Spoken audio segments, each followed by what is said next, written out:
बिसावई बे बलिहारी गुरु आपणई दिवहाड़ी सहबार मानस हुंतौ देव क्यों करतन लगई बार।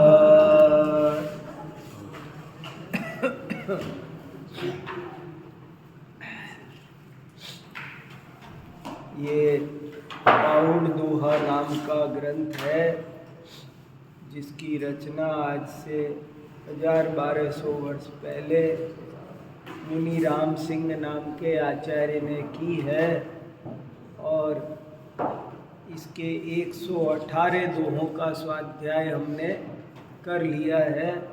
अब 119 से प्रारंभ करेंगे। हालांकि इसका एक एक दोहा ऐसा है, कोई कोई दोहा तो बहुत ही ज़्यादा महत्वपूर्ण है और बार बार चिंतन करने लायक है। जैसे कि ये 118 नंबर का दोहा है, इस पर अपन ने 2 घंटा बात कर ली, लेकिन फिर भी बात देखी जाए तो पूरी ही नहीं हो रही है। बहुत ही महत्वपूर्ण बात है जिसका यदि अपन अपने मन में गहराई से विचार करेंगे तो हमको हमारी साधना में बहुत फायदा होगा। कितनी अच्छी बात कही है। एक बार फिर से 118 को पढ़ के आगे बढ़ते हैं। देखो क्या लिखा। अप्पा में लिविए कुपर अणुण को चेण विनिम्य कम्मड़ा जय पर फेड़ई सोय। इसका मतलब ये हुआ, ये कहा इसमें केवल एक अपनी आत्मा को छोड़कर 2 बार शब्द डाला। अप्पा एक अपना आत्मा ही हमारा बैरी है। बैरी शब्द डाला, बहुत खतरनाक बात कही है। एक अपना आत्मा ही अपना बैरी है, उसके अलावा और पूरे विश्व में कोई भी हमारा बैरी शत्रु बुरा करने वाला नहीं है। ये पूरा विश्व, सारे चेतन अचेतन पदार्थ मिलकर भी इस जीव को एक समय भी दुखी नहीं कर सकते, और ये दुखी होना चाहे तो स्वतंत्र है। बहुत बड़ी बात कही है कि पूरी दुनिया मिलकर के हमको दुखी नहीं कर सकती। कोई भी शक्ति संसार में ऐसी नहीं है जो हमें कष्ट दे सके। आनंदित रहना हमारा जन्म सिद्ध अधिकार है। आत्मा का स्वभाव है आनंदित रहना, और वो चाहे तो नरकों में भी आनंदित रह सकता है, और वो चाहे तो स्वर्गों में भी दुखी रह सकता है। ये बड़ी बाह्य संयोगों से, सब व्यवहार से कहे जाते हैं, उपचार से कहे जाते हैं ये संयोग बुरे हैं, ये संयोग भले हैं। परमार्थ से देखो तो कोई भी संयोग बुरे भी नहीं है और भले भी नहीं है।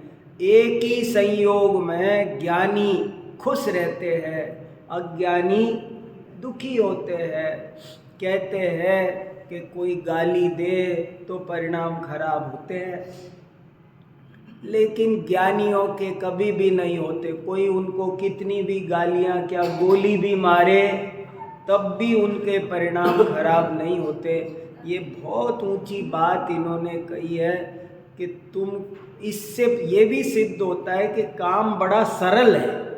अपने को सुखी करना बहुत सरल है, क्योंकि दुखी भी हमने ही किया है। अगर कोई दूसरा दुखी करता तो फिर तो सुखी भी दूसरा ही करता, उसी के हाथ में चाबी गई। इसलिए यहाँ कहा किसी ने आज तक दुखी नहीं किया है। ये जीव स्वयं ही नरक में अपने को ले जाता है, स्वयं ही पुरुषार्थ करके वहाँ से नरक में ले जाने वाला भी यही है और नरक से निकालने वाला भी यही है।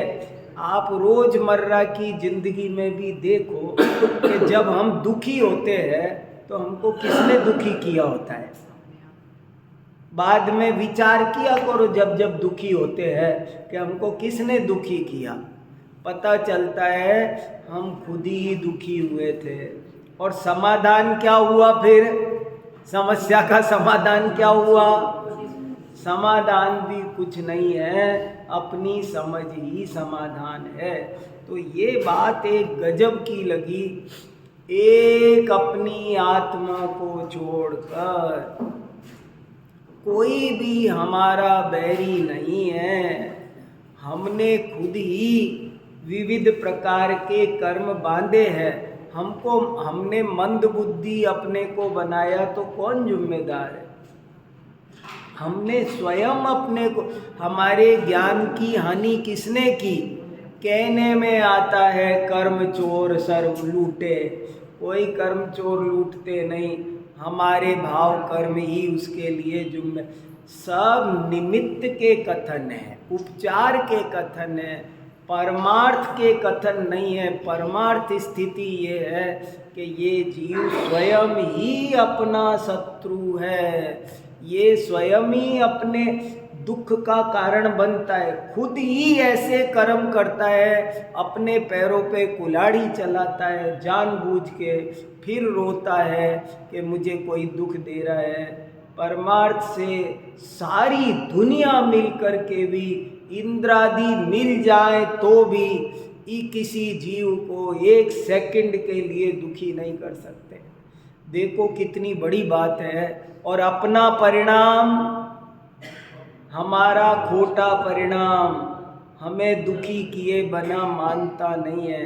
इसलिए हमको अपना स्वाधीनता समझकर बुरे परिणामों से बचना चाहिए।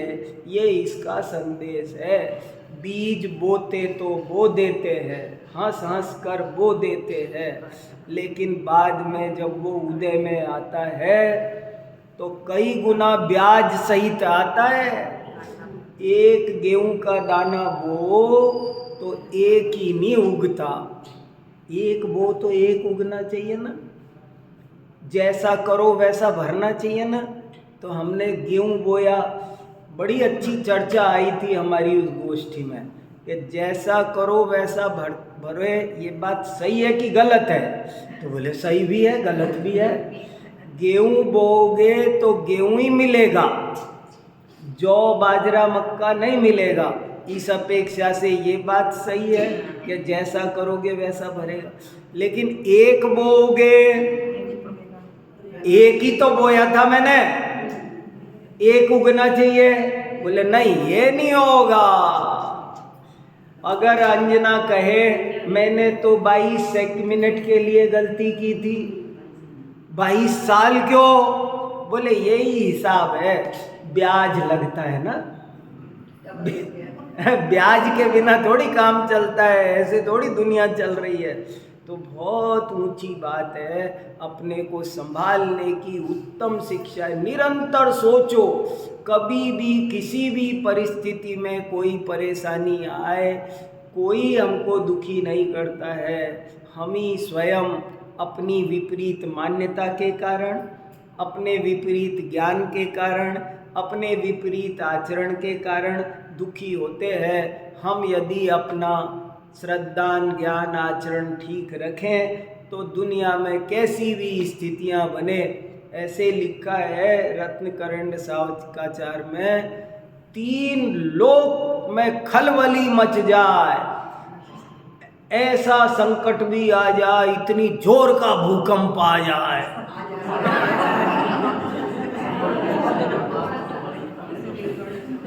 याद आ गया तुरंत। देखो लेकिन ये कह रहे 3 लोक में खलबली मच जाए, ऐसा भूकंप आ जाए, तो भी सिद्ध भगवान के ज्ञान समुद्र में एक तरंग नहीं उठती। क्या है? सब हमारी गलती से ही हम अशांत होते हैं। अशांत करने वाला कोई भी नहीं है, बाहर का कोई संयोग हमको। जब हम दुर्बल होते हैं तो उपचार से निमित्तों का नाम आता है, वैसे कथन किए जाते हैं, पर वास्तव में कोई दूसरा करता नहीं। जिनवाणी में भी आते हैं, अशुभ निमित्तों से बचाने की प्रेरणा जिनवाणी में भी दी है, पर परमार्थ से निमित्तों का दोष नहीं है, दोष तो अपना ही है। ऐसे ये बहुत बढ़िया 118 नंबर का दुआ है, जितना चिंतन करके अंदर जमाने की जरूरत है। इसको जितना जमाएंगे ना उतना वो वक्त पर काम आएगा। वो फिर वैसा गलत आचरण होगा नहीं। अपन मौके पर भूल जाते हैं, जब अभी तो पढ़ लेते हैं और जब घर जा कर के मौका आएगा ना, कोई जरा सी बात होगी तो सब आपा भूल जाएंगे। और ये प्रैक्टिस करेंगे अगर अच्छी तरह शांति से बैठ के अपने को समझाएंगे, जितना समझाएंगे उतना ही सावधान होने लगेंगे। धीरे धीरे प्रैक्टिस करने से सब धीरे धीरे सब ठीक होता है।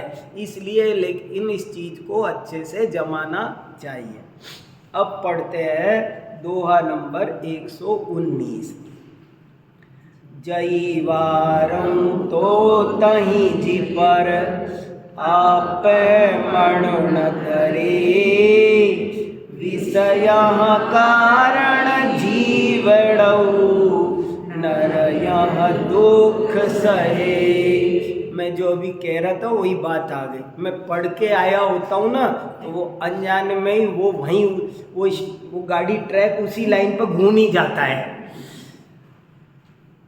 मैं अभी बता रहा था कि अपन जानते हुए भी जब कोई प्रतिकूल परिस्थिति बनती है घर में दुकान में, उस वक्त हम भूल जाते हैं, फिर गड़बड़ कर देते हैं। हम लाख सोचते हैं अब आगे से मैं गुस्सा नहीं करूँगा, आगे से मैं उत्तेजित नहीं होऊंगा, आगे से मैं ऐसे नहीं बोलूँगा।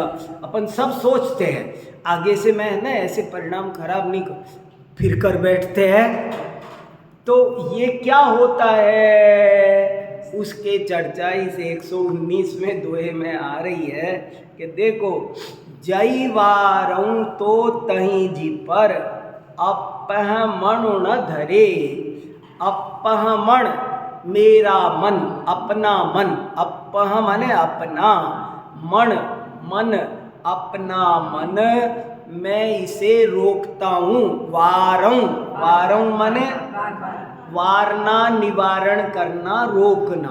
मैं अपने मन को रोकता हूँ, जानता हूँ। अब धर्म के क्षेत्र में आया हूँ। ये पाउड दोहा किन के लिए है? जो जीव धर्म के क्षेत्र में आया है उनके लिए है। तो वो बोले मैं अच्छी तरह इस मन को, मैं अपने मन को जानता हूँ कि 5 इंद्री के विषयों में मज्जा समझाता हूँ, रोकता हूँ, लेकिन तहीं जी पर, लेकिन उसके बाद भी मन न धरे, लेकिन फिर भी ये मन रुकता नहीं है और विषयों में चला जाता है। लाख कोशिश करते हैं कि अब नई विषयों में जाएंगे और फिर विषयों में चले जाते हैं। तो ये क्या होता है?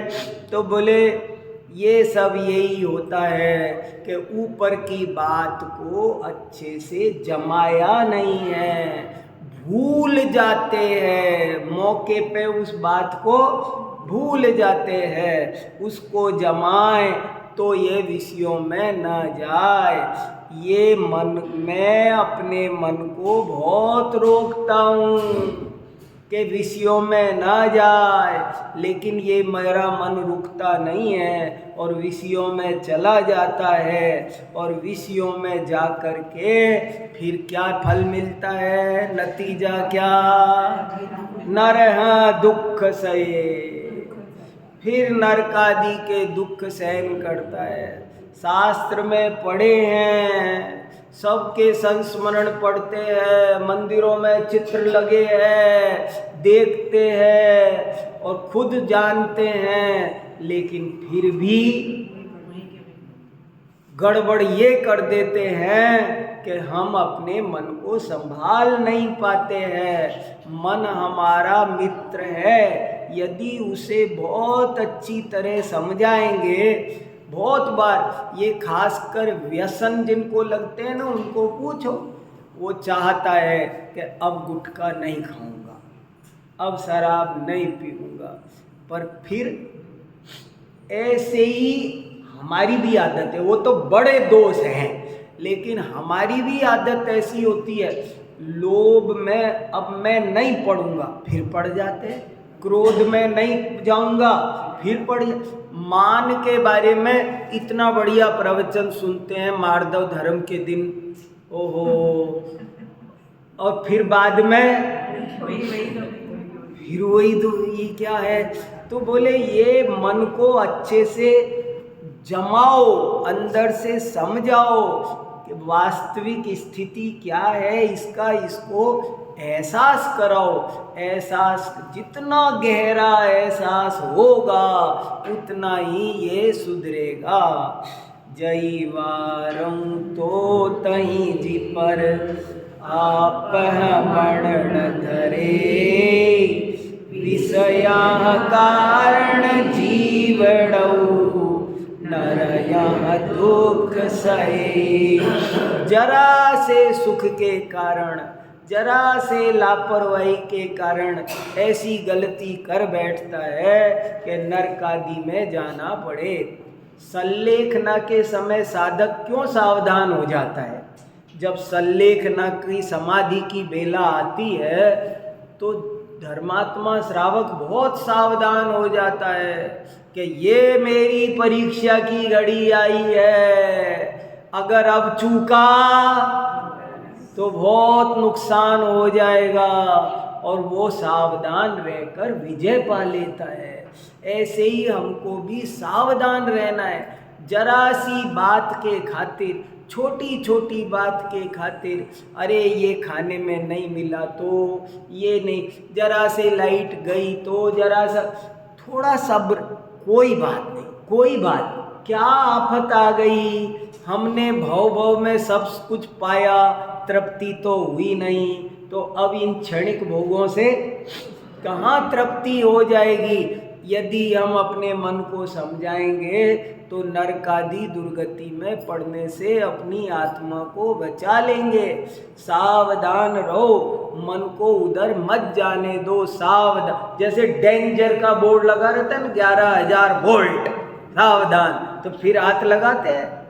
ऐसे ही ये लगा के रखो, भैया ये खतरनाक चीज़ है। और हमको बहुत, वो कबूतर को फंसाने के लिए दाना डाला, अब कबूतर यदि ये समझ जाए कि ये दाना बहुत महंगा पड़े, एक तो अपने को पता नहीं है ये महंगा कितना पड़ता है। मैं एक उदाहरण देता रहता हूँ कि समझ लो मैं एक होटल में गया और मैंने उससे कहा, भैया 10 बाल्टी गर्म पानी भिजवा देना कमरे पर। हमने सोचा जो किराया है ना वही है, पानी वानी तो वैसे ही मिलेगा। 10 बाल्टी पानी वो ले आया और सबके साथ में बिल लाया, 50 रुपये बाल्टी। तो मैंने कहा भैया सुनो, 2 बहुत है, 8 वापस ले जाओ। अब क्यों 8 वापस दे दी? महंगा पड़ा, क्योंकि पैसे देने पड़ रहे हैं। जिसे मैं फोकट का समझ रहा था वो फोकट का नहीं है। ऐसे ही ये 5 इंद्री के विषय जिनको हम सस्ते फोकट के समझ रहे हैं ना, ये बहुत महंगे पड़ेंगे, ये पूरी कीमत वसूलने वाले हैं, ये नरक आदि दुर्गति में डालने वाले हैं। ऐसा हम समझें तो अपना मन संभलेगा, उधर जाएगा नहीं। और मन ही ना जाए तो बहुत अच्छा है, प्रवृत्ति तो बहुत दूर की बात होगी। हालांकि जो जीव प्रवृत्ति से बचे हैं वो भी कम से कम काफ़ी कुछ बच्चे हैं, पर यहाँ तो उनको समझाया जा रहा है कि तुमने प्रवृत्ति तो रोक दी लेकिन मन भाग रहा है, तो कहा भैया मन भी मत जाने दो। देखो अगला दोहा, जीव मजाणई अपना विषया हो सही मार, फल किम बाका जे मतिम दुख करे सही तुझ। जीव, हे जीव, किस जीव की बात है? हे जीव, अब हे जिया, रे जिया जग धोखे की टाटी, अपने को समझाया जा रहा है। हे जीव म जानई, मत समझ मत जान अपना, तू इनको अपना मत समझ। विषया, ये 5 इंद्री के विषय, हो सही होंगे मज्ज मेरे। हे जीव तू ये बात अच्छी तरह समझ ले कि ये 5 इंद्री के विषय कभी तेरे होने वाले नहीं हैं। तू जिनके चक्कर में फसरा मर रहा है ना, ये कभी तेरे काम आने वाले नहीं है। वो चेतन काया संवाद है ना, एक भैया भगवती दास जी ने एक चेतन काया संवाद लिखा है, उसका भी बढ़िया नाटक हो सकता है। तो वो चेतन काया संवाद में क्या है कि वो मृत्यु के समय शरीर, आत्मा कह रहा है शरीर से, तू मेरे साथ चल, काया तू मेरे साथ चल, मैं मेरा तेरा संबंध है और तू मुझे छोड़ के यहाँ अलग अकेले नहीं रह सकती, तू मेरे। वो कहती है मैं तो किसी के ही साथ नहीं गई, चक्रवर्ती तीर्थंकरों के साथ ही नहीं। बोले मुझे मतलब नहीं है, तुझे मेरे साथ चलना है। आखिरकार फैसला यही होता है कि मैं जा सकती नहीं। ऐसे ही ये जिन विषयों को हम प्यार कर रहे हैं, इनसे पूछो ये भी हमें प्यार करते हैं क्या? भाई ये हमें करें तो हम करो, जब ये नहीं कर रहे, ये कभी त्रिकाल में हमारे होने वाले नहीं हैं। अपन दुनिया में यही लॉजिक लगाते हैं ना सब जगह। मान लो अपन पड़ोसी से क्यों संबंध अच्छे रखते हैं कि भैया रात बिरात तो ये काम आएगा, गांव बैठे हुए थोड़ी काम आएंगे।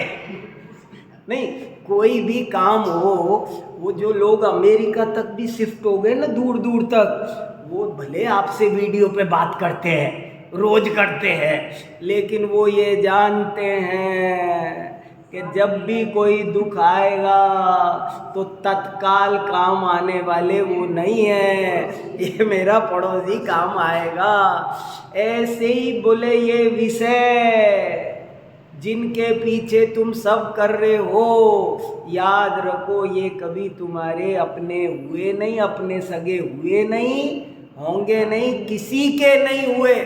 तुम इनके चक्कर में अपना बिगाड़ कर लोगे तो बहुत नुकसान में रहोगे। जीव मजाणई अपना विषया हो सही मार, फल किम पाकह जे मतिम दुख करे सही तुझ। फल किम पाक, कोई किम पाक नाम का फल होता है, पता है किसी को?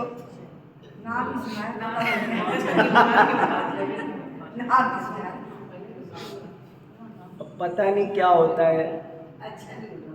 हमने भी हमारे गुरुजी से पूछा तो उन्होंने कहा होता है कोई फल। हमने कहा नहीं होता है क्या, बताओ। बोले बिल्कुल ये होता है डॉक्टर साहब। हाँ, जो बाहर से बहुत सुंदर होता है, हाँ, और अंदर से जहरीला लगता है। हाँ, हाँ, नहीं पर वो कहाँ होता है, कभी देखा करा क्या?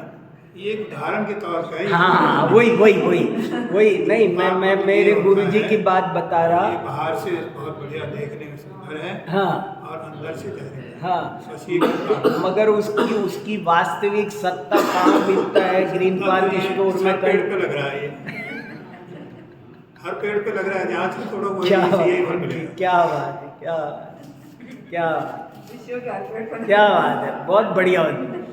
पर हमारे गुरुजी से हमने कहा नहीं गुरुजी, हमको बताओ, हमको ज्ञान करना है, किंपाक फल क्या होता है। हम पढ़ते थे तब शास्त्री में भी उदाहरण आया, तो बोले तो अब मैं सारी पढ़ाई छोड़ करके जंगल जाऊं, किंपाक फल ढूंढूं, रिसर्च करूं, उसमें जिंदगी लगा दूं, नहीं पता चल रहा तो क्या करूं मैं। बोले तुम बात समझ लो उसकी, ये सब शास्त्रों में किंपाक फल का उदाहरण आता है और उसका मतलब इतना सा है कि वो किंपाक फल देखने में, चखने में बढ़िया होता है, लेकिन बड़ा खतरनाक होता है, जहरीला होता है, मौत का कारण बनता है। बोले ऐसा ये किंपाक फल होता है। 5 इंद्रिय के विषय भी ऐसे ही हैं, दिखने में सुंदर और तत्काल चखने में भी। खुजली का उदाहरण भी आया है शास्त्रों में कि जैसे कोई खुजली करता है तो खुजली करते समय उसे बहुत अच्छा लगता है, लेकिन बाद में वो सोचता है अरे क्यों किया, सहन कर लेता तो अच्छा था, वो जरा 2 मिनट खुजली मची थी, उस वक्त यदि मैं पेशेंस रख लेता तो ये पीड़ा इतनी बढ़ती नहीं। ठीक ऐसे ही 5 इंद्रिय के विषय है, इनकी भी 2 मिनट पीड़ा होती है भयंकर। उस वक्त ये जीव थोड़ा धैर्य रखे, सावधानी रखे तो ये बच सकता है, वरना भयंकर पीड़ा का परिणाम सामने है। जीव मजाणई अपना विसिया हो सही मात, फल किम पाक जे मतिम दुख करे सही तो। 5 इंद्रिय के विषय कभी किसी के हुए नहीं, हमारे भी होने वाले नहीं हैं, और इनको भोगने से किंपाक फल के समान तत्काल 2 मिनट तो रम्य लगते हैं, लेकिन इनका फल बहुत कटु है, घातक है, दुखदाई है, दुख देने वाला है। इसलिए ऐसे समझाकर अपने मन को विषयों से बचाना चाहिए। 121 विषया से वही जीव तू दुख साहक जेण, तेण निरारी उपजलई हुय बहु जेम लियेण। विषया से वही जीव तू, हे जीव तू इन विषयों का सेवन करता है। दुख साहक जेण, जिससे कि दुख का पैदा होता है, ये दुख के साधक हैं। 5 इंद्रिय के विषयों के सेवन से दुख बढ़ता है, दुख के साधक हैं ये। और तेण निरारी उपजलई, उनसे तो, तेण माने उनसे, निरारी माने बहुत ज्यादा तेज, पज्जलई प्रज्वलित होती है। हुय वहु माने हुत वह अग्नि, हुत वह माने आग, जेम घिएण जैसे कि घी, जैसे आग में घी डालो तो आग बुझती नहीं बल्कि और ज्यादा तेज भड़कती है। ऐसे ही 5 इंद्रिय के विषयों को तू सेवन करेगा तो तेरा दुख मिटेगा नहीं, बल्कि दुख बढ़ेगा, बहुत ज्यादा बढ़ेगा, इतना बढ़ेगा कि जैसे कोई आग में घी डाला हो। सोचा करता हूँ भोगों से बुझ जावेगी इच्छा ज्वाला, परिणाम निकलता है लेकिन मानो पावक में घी। जरा विचार करो, भोग भोग के इच्छा खत्म हुई है, मिट्टी है कि बड़ी है? इच्छा उल्टी बढ़ती, कोई भी चीज इनसे कम नहीं होती। इच्छाएं, दुख हमको लगता है कि मिटेगी। मैं यूं उदाहरण देता हूँ कि पुराने ज़माने में किसी को गर्मी लगती थी ना तेज, तो मैंने खुद अपने बचपन में देखा है कि कुछ नहीं, पेड़ के नीचे जाके बैठ जाओ, जरा सी छाया में जाके बैठ जाओ, हो जाता था। और फिर बाद में थोड़ा ज़्यादा लग रही तो वो हाथ का पंखा चला, और बस बहुत हो गया, इतने में तो सब ठीक हो गया। फिर वो हाथ के पंखे से भी काम नहीं चला तो ये आ गए, अब ये आ गए तो इनसे भी काम नहीं चला, तो बोले कूलर लाओ, उनसे भी काम नहीं चला, एसी लाओ, अब उनसे भी नहीं चल रहा, बोले तीनों चलाओ। सब चलाते और फिर भी लाइट जाए 1 सेकंड नहीं होता, ओ गर्मी, अरे अभी तो गई है लाइट।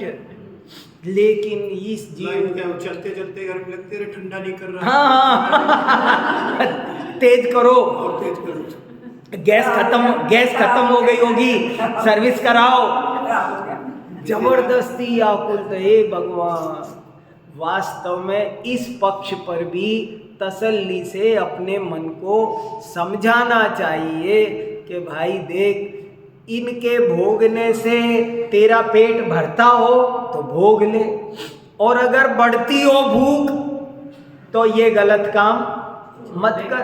उल्टा बढ़ रहा है तो जिससे उल्टा बढ़ रहा है वो काम तू मत कर। देखो, विसिया से वही जीव तू दुखा साहक जेण, तेण निरारी उपजलई उयवहु जे मघियेण। जैसे घी से आग बढ़ती है, प्रज्वलित होती है, ऐसे ही 5 इंद्री के विषयों का सेवन करने से दुख मिटता नहीं है, बल्कि दुख बढ़ जाता है। जो जितना बड़ा है उसकी तृष्णा उतनी, जिसके पास जितना परिग्रह है ना, दाम बिना निर्धन दुखी। चलो ये तो समझ में आया, निर्धन दुखी। अब धनवान क्यों दुखी? तृष्णा कभी भरती नहीं, तृष्णा की खाई खूब भरी, पर रिक्त रही वह रिक्त, ये कभी भरती नहीं। बड़ा विचित्र खेल है, जो इस खेल को समझ जाए वो जीत जाता है। जैसे समझदार समझ जाता है कि खुजली हो रही है मगर खुजाना नहीं है, तो वो जीत जाता है, और जो नहीं समझता है तो गया वो बीमार। 122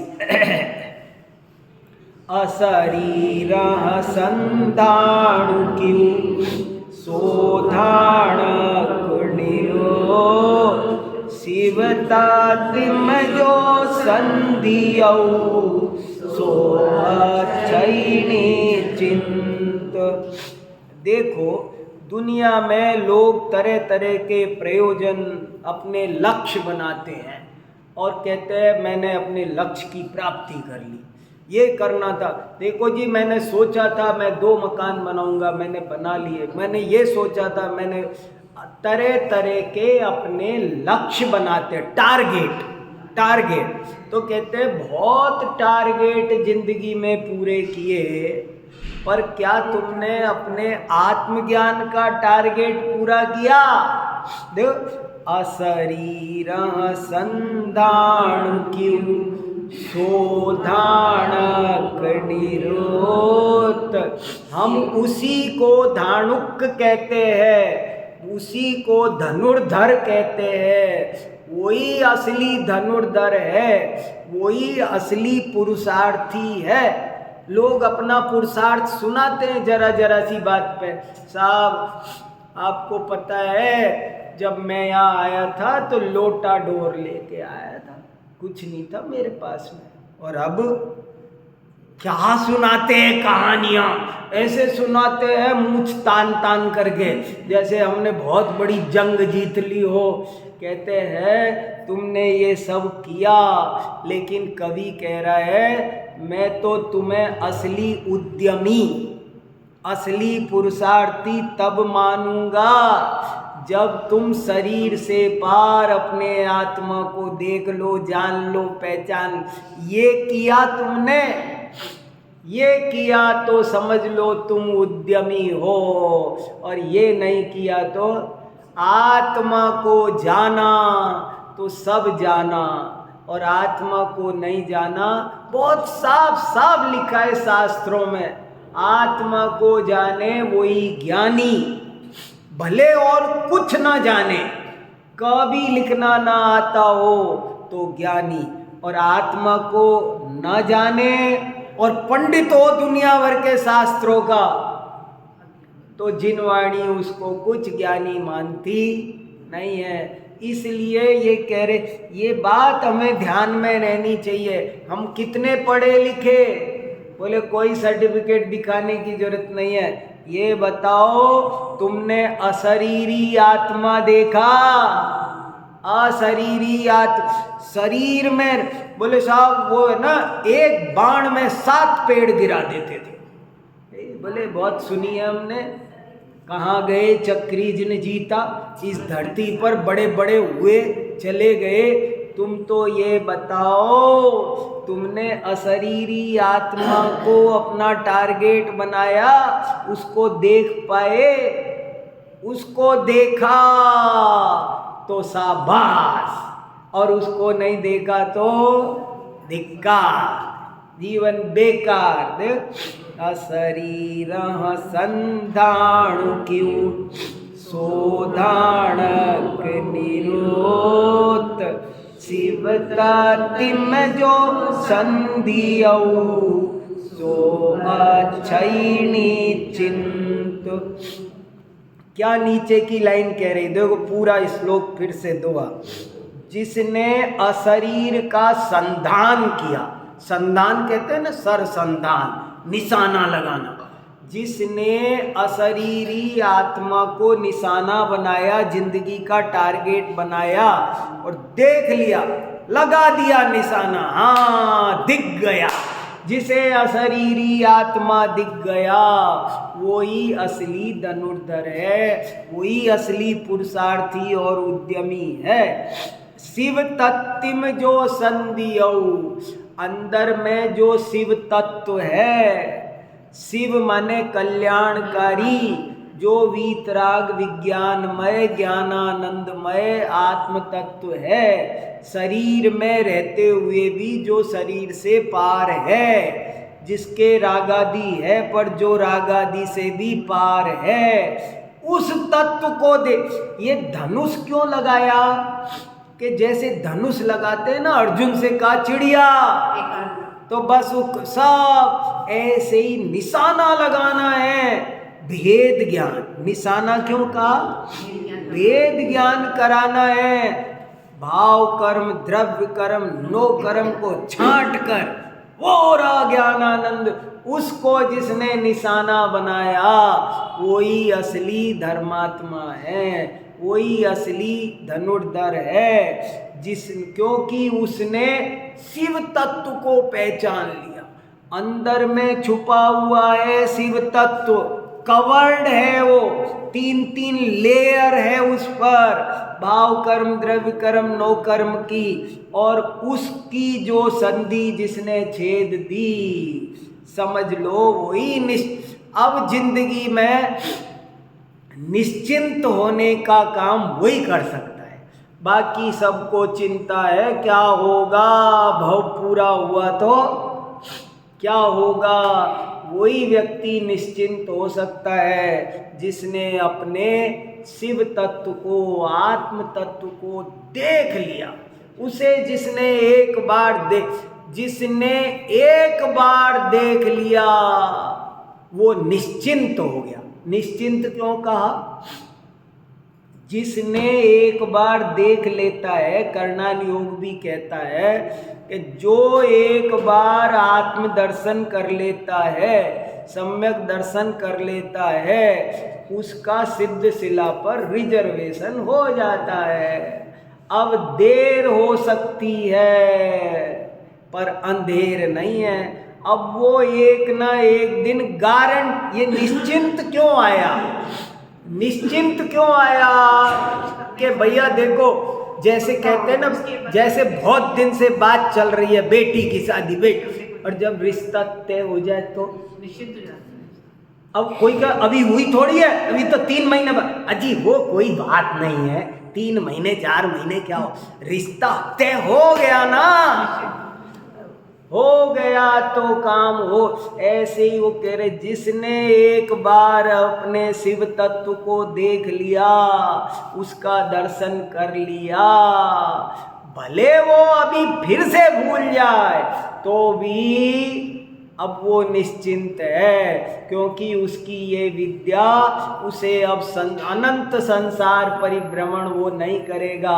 अब वो गारंटी से एक ना एक दिन मोक्ष में जाएगा ही जाएगा, और जब तक संसार में रहेगा तब तक भी यदि उसका सम्यक दर्शन बरकरार रहा तो वो नरक आदि में नहीं जाएगा, तिर्यंच में नहीं जाएगा, और स्वर्ग में भी, देवगति में भी वो कैसी कैसी पर्यायों में नहीं जाएगा। वो मनुष्य भी बनेगा, केवल मनुष्य बनेगा। मनुष्य बनेगा तो कैसा बनेगा? ओजस तेजो विद्या वीर्य यशो वृद्धि विजय विभव सनाथा, वो मानव तिलक बनेगा। दुष्कुल विकृत अल्पायु दरिद्र वो नहीं बनेगा बिल्कुल भी। मैंने आपको सुनाया एक दिन की सही घटना। मैं 10 लक्षण में न्यू जर्सी गया तो एक दिन मेरे से एक महिला ने प्रश्न पूछा।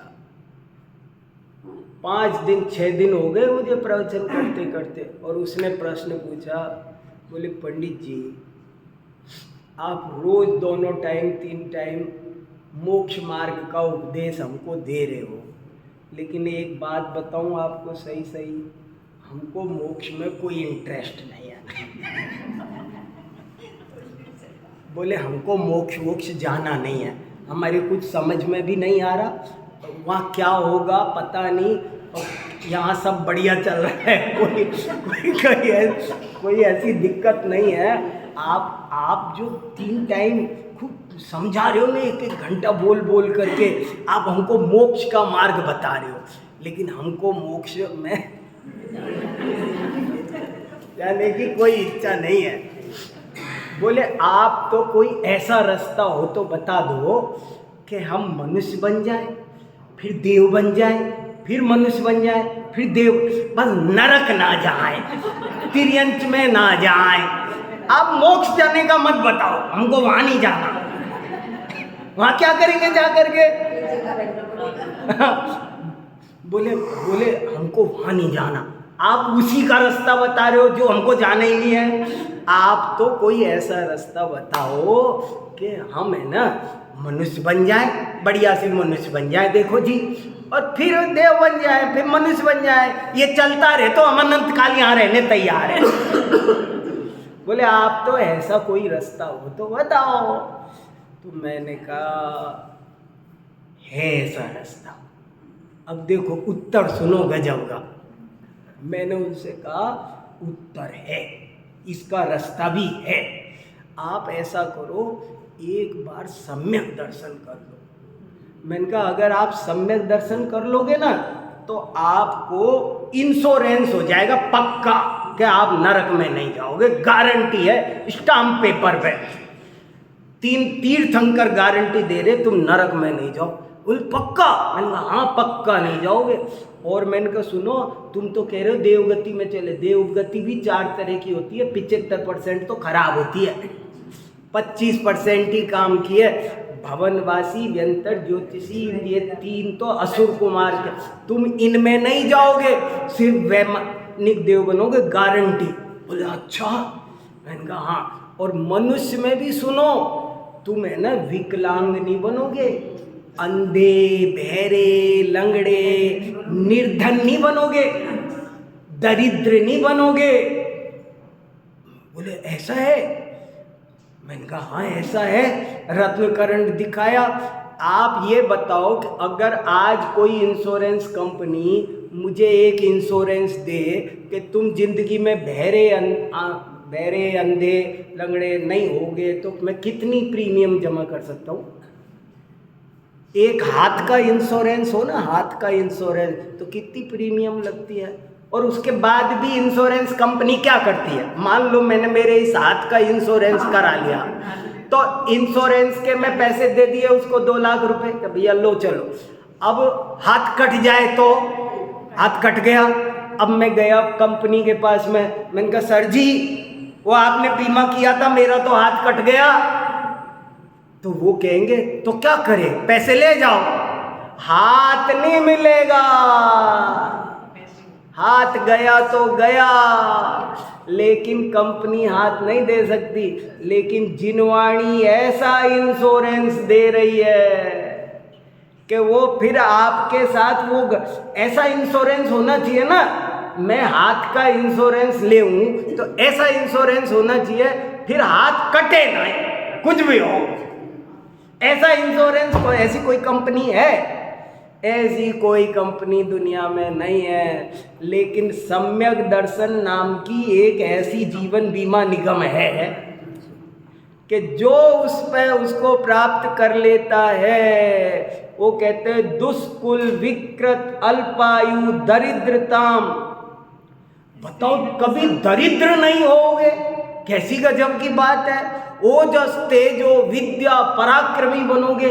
ये सम्यक दर्शन की महिमा है। सम्यक दर्शन करने से इतने सारे गलत स्टॉप स्टेशनों से आपकी छुट्टी हो जाएगी। बढ़िया स्टेशनों पर ही जाओगे आप, शानदार कॉलोनी में, शानदार सोसाइटी में, सुंदर मानव तिलक राजेंद्र देव। तो फिर कहने लगे तो वो सम्यक दर्शन का उपाय बताओ। फिर मैंने कहा नहीं और देखो क्या क्या फायदा है सम्यक। अब वो मत बताओ क्योंकि फिर आप चले जाओगे, आपके जाने के दिन आ रहे हैं जल्दी। अब तो आप सम्यक दर्शन करने का तरीका बताओ। ये नहीं कर करा के जाओ। कौन कराए, किसे कराए? बीमा कराने वाले तो आप ही हो। जैन धर्म में यही तो नहीं होता। यही गजब की बात, देखो कितनी बढ़िया बात लिखी। वो निश्चिंत हो गया जिसको एक बार सम्यक दर्शन हो गया, वो निश्चिंत हो गया। अब उसे कोई चिंता, सम्यक दर्शन के पहले चिंता ही चिंता है, और सम्यक दर्शन होने के बाद उसे मोक्ष की तो चिंता होगी। अब वो जान गया कि मोक्ष भी अपने कैसे मिलने वाला है, रास्ता पता चल गया, अब चिंता मिट गई। देखो अशरीर संदाणु क्यों सोधाण के निरोध शिवता तिम जो संधियौ सो अक्षयनी चिल। 123 हली सही काई करई सो दपण जही पड़ी बिंब नदी सही अपन धंधवालु मो जग पड़ी हासई घरी अच्छन तुण घर वही दी सही। अब तक तो दोहे थे, ये दोहा नहीं, ये चौपाई है। ये दोहे अलग थे, ये दोहा नहीं है। बीच में कहीं कहीं कोई दूसरा छंद आ जाता है। सारे छंद दोहा है, लेकिन कोई छंद सोरठा आ जाता है, कोई चौपाई, ऐसे कहीं गाथा एक आधा आई है, पर मैक्सिमम दोहे हैं, ये दोहा नहीं है। देखो क्या कह रहे, हली सही काई करई सो दप्पण। देखो अन्योक्ति से जरा तरीके से घुमा के बात कर रहे हैं कि हे सखी उस दर्पण का क्या करूं। एक महिला दर्पण खरीद के लाई, अब वो देख रही तो उसे अपना चेहरा नहीं दिख रहा, तो वो अपनी सखी से कह रही है ये तो मैं दर्पण कैसा ले आई? बोले दर्पण है तो फला कंपनी का है, ओ वहाँ से खरीद के लाए हम तो कनॉट प्लेस से। बोले कहीं से भी खरीद के लाओ, कोई सी भी कंपनी का हो, उस दर्पण का क्या करे जिस दर्पण में अपना चेहरा, पहली बात चेहरा दिखना चाहिए, कंपनी कीमत और दुकान तो बाद की बात है। तो हल सही काई करई सो दर्पण हे सखी, उस दर्पण का क्या करें, जहीं पड़ी बिंबन दी सही अपन, जिसमें अपना प्रतिबिंब नहीं दिखाई देता है। कुछ समझ में आया क्या कह रहे हैं? कहीं दूर की बात कह रहे, टॉन्टिंग कर रहे। क्या टॉन्टिंग कर रहे हैं कि इतना पढ़ा? बोले मैंने इतनी किताबें पढ़ी। बोले पढ़ी, अपना आत्मा दिखा? बोले वो नहीं दिखा। फिर अब इस पढ़ाई का क्या? अरे बोले मेरी डिग्री देख लो, वो फोल्डर दिखाऊं निकाल करके, देखो ये डिग्री, देखो ये, देखो ये, देखो मैंने 5 विषय में MA किया।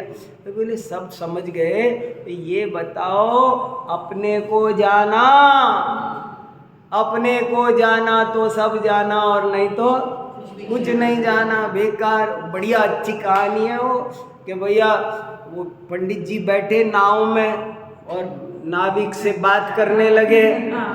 नाविक भैया संस्कृत आती है? अरे पंडित जी मुझे कहाँ संस्कृत, अंग्रेजी आती है? ओ पंडित जी मुझे कोई अंग्रेजी। अच्छा चलो छोड़ो, हिंदी तो आती होगी ना? पंडित जी मुझे हिंदी भी नहीं आती, गणित वणित पहाड़ा वहाड़ा कुछ तो। पंडित जी मुझे नहीं। तो तेरी फिर आधी जिंदगी तो ऐसे ही बेकार पानी में गई, फालतू क्या पढ़ा तू बेकार। ऐसे बात चली रही थी, बात चलते चलते ऊपर से बाढ़ आ गई। बाढ़ आते ही वो नाविक बोला पंडित जी तैरना आता है? तो पंडित जी बोले मुझे ज्योतिष आता है, व्याकरण आता है, साहित्य आता है, दर्शन आता। अरे पंडित जी इतना मत गिनाओ, जल्दी बताओ तैरना आता है कि नहीं आता? बोले बस वो एक नहीं आता। तो बोले आप पंडित जी आज तो आपकी पूरी जिंदगी,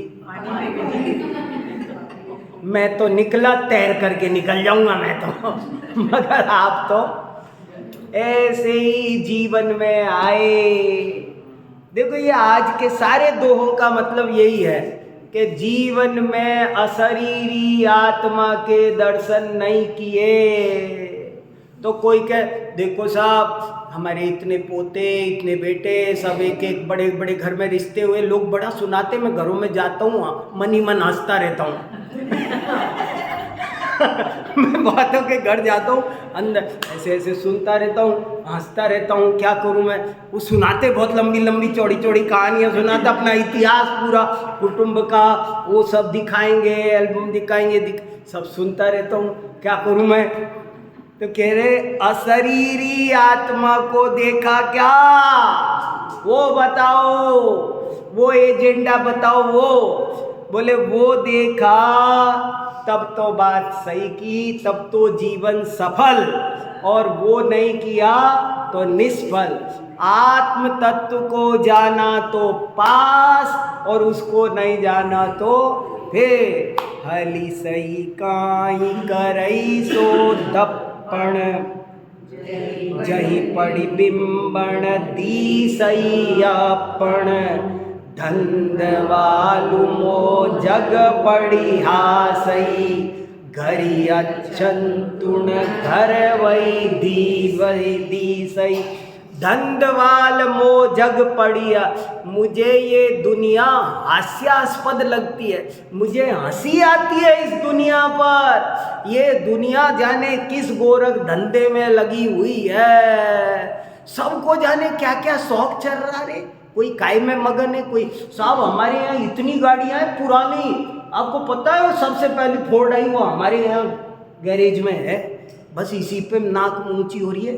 क्या हो गया? तो ये भूखे रे ये सारी दुनिया मुझे सारे धंधों में उलझी हुई बेवकूफ लग रही है। किस किस धंधे में क्या क्या गोरख धंधा, कोई कहानी है, कोई बताने लायक बात है, कोई बताने की बात है कोई? जिनको तुमने सहेज सहेज के डायरियां भर भर के रंग रंग, कुछ बताने लायक बात भी है?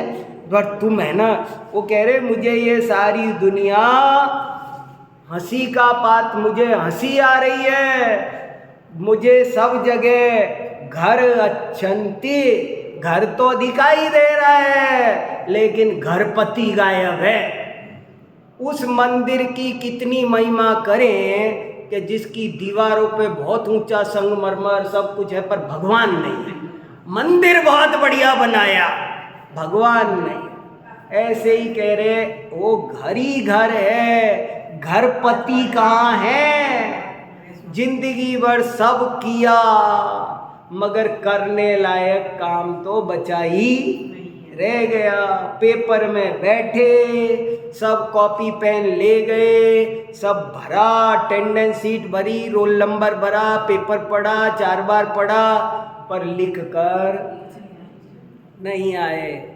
हल सही काई करई सो दप्पण, जई पड़ बिंबण दी सही अपन, धनवालु मो जग पड़ी हासई, घरी अचंतुन घर वही दी सही। बहुत सुंदर सुंदर महत्वपूर्ण, सरल सरल है, पढ़ के हंसी आती है लेकिन बहुत गहरे है। और अपने पे सही पूछो ना, जो हंस रहे हैं ना सो अपने ही ऊपर हंस रहे। ये हमारी कमियों का चित्रण है, अंदर हमारी ये हालत है। दर्पण सजा रखा है, दिखता कुछ नहीं है। घर बना लिया है, घरपति गायब है। ऐसी दशा हो, मूल मुद्दा छूटा हुआ है। पूरा पाउड दोआ कह रहा है कि तुम धर्म के क्षेत्र में आए, सब कुछ हुआ मगर अभी भी मूल मुद्दा छूटा हुआ है, उस पर ध्यान दो। पंचेंद्रिय के विषयों में तो सारी चीजें आ जाएंगी, तो सब हाँ। छोड़ छाड़ दें। देखो 5 इंद्रिय के विषयों में सब आएंगे, लेकिन फिर भी जो हमारा स्पर्शन इंद्रिय का विषय है, रसनक, 3 लोक के विषय की बात छोड़ो, लेकिन जिनसे हमारा संबंध है, एक बात। दूसरी बात, 5 इंद्रिय के विषयों से जानना बंद करेंगे, हमारा 5 इंद्रियों से उपयोग बाहर जा रहा है, आप उससे बंद करोगे तो उपयोग तो कहीं न कहीं लगेगा। उपयोग खाली नहीं रहता है, ये उसकी शर्त है। जब आप उसको बाहर नहीं जाने दोगे तो उसको घरपति मिल जाएगा। वो 5 इंद्रिय के विषयों से बचकर उस दर्पण में अपना प्रतिबिंब दिख जाएगा। ये क्या, 5 इंद्रिय के विषयों को छोड़ो का मतलब है उनसे उपयोग हटाकर अपने आप में लगाओ, ये मतलब है। ठीक है। जावाणी के ज्ञान के